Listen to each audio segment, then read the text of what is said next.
प्राचीन भारत की सामाजिक व्यवस्था ऐसी थी जहाँ एक पुरुष कई पत्नियाँ रख सकता था। ऐसे में एक आदमी की 4 पत्नियाँ थीं। समय बीतने पर वो व्यक्ति बीमार पड़ गया और उसे अपनी मौत करीब दिखने लगी। जीवन के अंत में वो बहुत अकेलापन महसूस करने लगा। उसने अपनी पहली पत्नी को बुलाया और उसे अपने साथ दूसरी दुनिया में चलने के लिए कहा। व्यक्ति ने कहा, मेरी प्यारी पत्नी, मैंने तुम्हें दिन रात प्यार किया, जीवन भर तुम्हारा ख्याल रखा। अब मैं मरने वाला हूँ। क्या तुम मेरे साथ वहाँ चलोगी जहाँ मैं अपनी मृत्यु के बाद जाऊँ? उसे उम्मीद थी कि उसकी पहली पत्नी का जवाब हाँ ही होगा, लेकिन उसने जवाब दिया, मेरे प्यारे पति, मुझे पता है कि आप हमेशा मुझसे प्यार करते थे और अब आपका अंत करीब है। ऐसे में अब आपसे अलग होने का समय आ गया है। अलविदा मेरे प्रिय पति। इसके बाद बीमार पुरुष ने अपनी दूसरी पत्नी को बिस्तर के पास बुलाया और मौत के बाद के सफ़र पर साथ चलने की विनती की।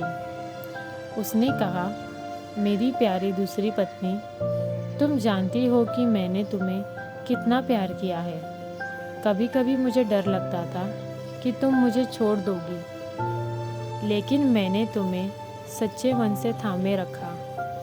मेरी प्रिय पत्नी, मेरे साथ मेरे दूसरे सफ़र पर चलो। दूसरी पत्नी ने जवाब दिया, प्रिय पति, आपकी पहली पत्नी ने आपकी मृत्यु के बाद आपका साथ देने से इनकार कर दिया, तो भला मैं आपके साथ कैसे जा सकती हूँ? आपने तो मुझे केवल अपने स्वार्थ के लिए प्यार किया है। मृत्युशैया पर लेटे हुए पुरुष ने अपनी तीसरी पत्नी को बुलाया और उसे भी अपने साथ चलने को कहा।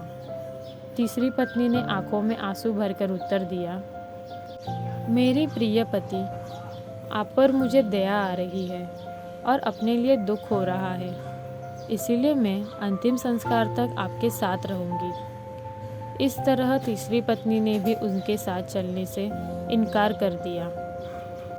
जब तीनों पत्नियों ने उसकी मृत्यु के बाद उसका अनुसरण करने से इनकार कर दिया, तब उसे याद आया कि उसकी एक और पत्नी है, उसकी चौथी पत्नी, जिसकी उसने ज़्यादा परवाह कभी नहीं की थी। चौथी पत्नी के साथ उसने हमेशा एक दासी की तरह व्यवहार किया और हमेशा उसे धुतकारा था। पुरुष ने सोचा कि अगर वह अब उससे अंतिम सफ़र पर साथ चलने को कहता है तो वो निश्चित रूप से मना कर देगी। हालांकि वो इतना ज़्यादा डरा हुआ था और अकेलापन महसूस कर रहा था कि उसने अपनी चौथी पत्नी से भी दूसरी दुनिया में साथ चलने की गुजारिश की। चौथी पत्नी ने अपनी पति के अनुरोध को तुरंत स्वीकार कर लिया। पति के अनुरोध करने पर चौथी पत्नी ने कहा, मेरे प्यारे पति, मैं तुम्हारे साथ जाऊंगी। कुछ भी हो, मैं हमेशा आपके साथ रहने के लिए दृढ़ संकल्पित हूँ।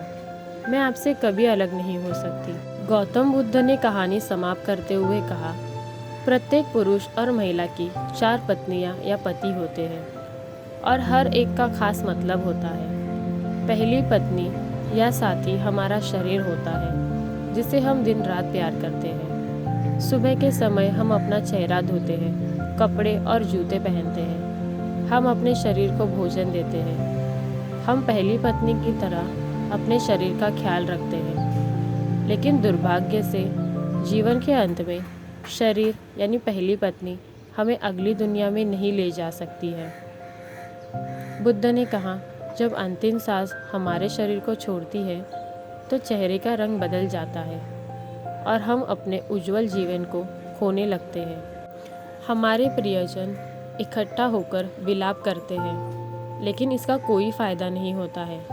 ऐसे समय में शरीर को अंतिम संस्कार के लिए एक खुले मैदान में रख दिया जाता है और सिर्फ सफ़ेद राख बच जाती है। यह हमारे शरीर का गंतव्य है। दूसरी पत्नी हमारे भाग्य, भौतिक चीज़ों, धन संपत्ति, प्रसिद्धि और नौकरी को दर्शाती है। हम इन सभी भौतिक चीज़ों से काफ़ी जुड़ाव महसूस करते हैं, जिसे पाने के लिए हमने कड़ी मेहनत की है। हम इन चीज़ों को खोने से डरते हैं और बहुत कुछ पाने की इच्छा रखते हैं, लेकिन इनकी कोई सीमा नहीं है। जीवन के अंत में ये चीज़ें मृत्यु तक हमारा पीछा नहीं कर सकती। हमारे भाग्य ने जो भी इकट्ठा किया है उसे हमें छोड़ना ही होगा। हम इस दुनिया में खाली हाथ आए हैं और मृत्यु के समय भी हमारे हाथ खाली ही होते हैं। हम अपनी मृत्यु के बाद अपना भाग्य पकड़कर नहीं रख सकते। जैसे दूसरी पत्नी ने कहा था, तुमने अपने अहंकार और स्वार्थ के लिए सिर्फ मुझे अपने साथ रखा और अब अलविदा कहने का समय आ गया है। बुद्ध कहते हैं कि तीसरी पत्नी का अर्थ हमारे यहाँ नाते रिश्तेदारों से है। यह हमारे माता पिता, बहन और भाई, सभी रिश्तेदारों, दोस्तों और समाज की तरह है। वो आंखों में आंसू लिए हमारे साथ शमशान घाट तक ही आ सकते हैं। वो हमारे लिए दुखी और उदास रहते हैं। इसलिए हम अपने शरीर, भाग्य और समाज पर निर्भर नहीं रह सकते। हम अकेले आते हैं और अकेले ही इस दुनिया से जाते हैं। मृत्यु के बाद कोई हमारा साथ नहीं दे सकता।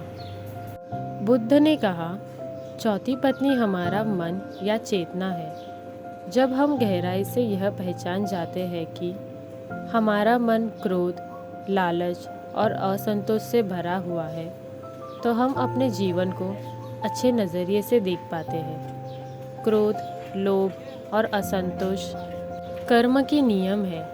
हम अपने कर्म से कभी पीछा नहीं छुड़ा सकते हैं। जैसा कि चौथी पत्नी ने अपने मरते हुए पति से कहा था, तुम जहाँ भी जाओगे मैं तुम्हारे पीछे चलूँगी।